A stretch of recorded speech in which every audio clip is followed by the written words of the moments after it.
Kellot käy.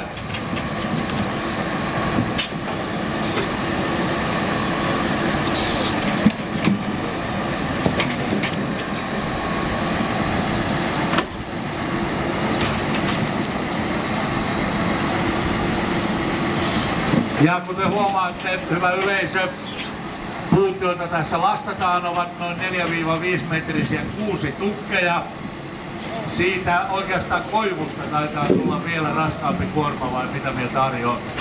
No jos on pitkää koivua, niin kyllä siitä tulee painavia kuorma. Tiivistä puuta on kuusi. Kyllä kuusi ja mänty painaa vähän enemmän. Onko tämä kuusi sun mielestä ihanteellinen tähän kisaan? No kyllä tää varmaan on parasta puuta tähän tarkoitukseen. Mänty voisi olla yhtä. Mänty on liukasta, vähän märkä tapaa. Näin. Ja miltä sitä näyttää? Aika tasaisesti mennään, kun katsoo tätä puun määrää. Jori Laine autossa 1 ja Tommi Matikainen autossa 2. Ja hyvä yleisö, tässä on tämä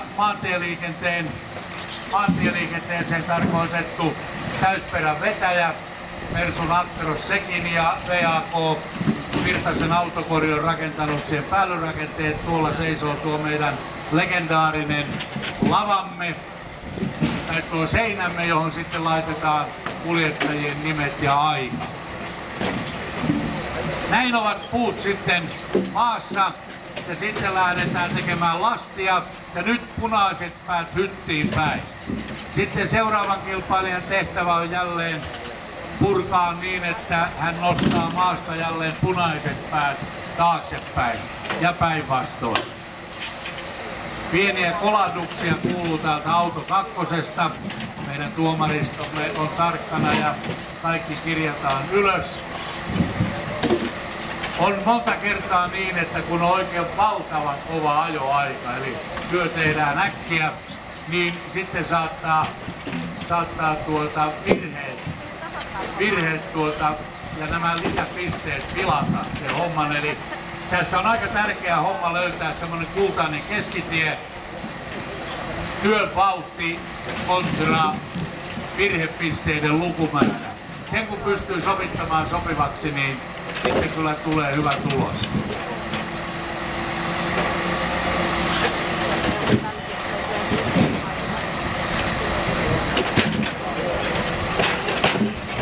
Ja näin Jori Laine tekee kuormaa ja ehdottomasti tulee suorempi tämä reuna tällä hetkellä kuin naapurille tänne kakkosautoon.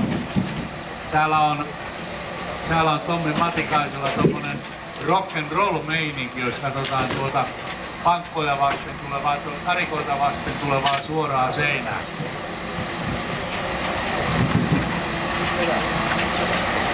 Se riittää, kun se on 2 pankossa kiinni. Se riittää, kun se on 2 pankossa kiinni toi reunat. Siellä on ainakin yksi puu, mikä ei joku takapankossa. Reuna. Kysellään nyt tuolta Arilta, montako ammattimiestä tähän teidän metsälankuljetusyrittäjien jäseninä kuuluu, ja kaikki ei varmaan jäseninä, niin mikä on sun arvio, paljonko tämän puutavara-autopuolen ammattiharjoittajia Suomesta löytyy? No meillä on jäseniä noin 440 ja kaikkia varmaan yrityksiä on semmoinen 7,5-8. Eli aika lailla 50-50 jäseniä ei jäsen. Millaisia kampanjoita on lisää miehiä sisään?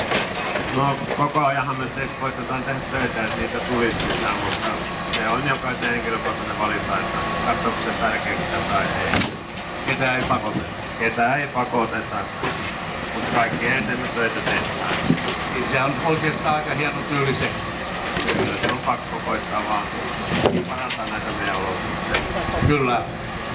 Se on vaativaa työtä, siinä on kalustokoetuksella, ja ellei kuljettaja ole ammattilainen, niin taitaa mennä vehkeet rikki. No kyllä niitä vaurioita sattuu. Vaikka olisi ammattimieskin, niin aina kun touhutaan, niin aina niitä vahinkoja sattuu. Ei niitä kiikkutuolissa kotona hirveästi. No ei siellä vähemmän. Voi siellä itsensä särkeä siinäkin, jos Ja sydän toppaa joku päivä kyllä. niitä kiikkulia lujaa.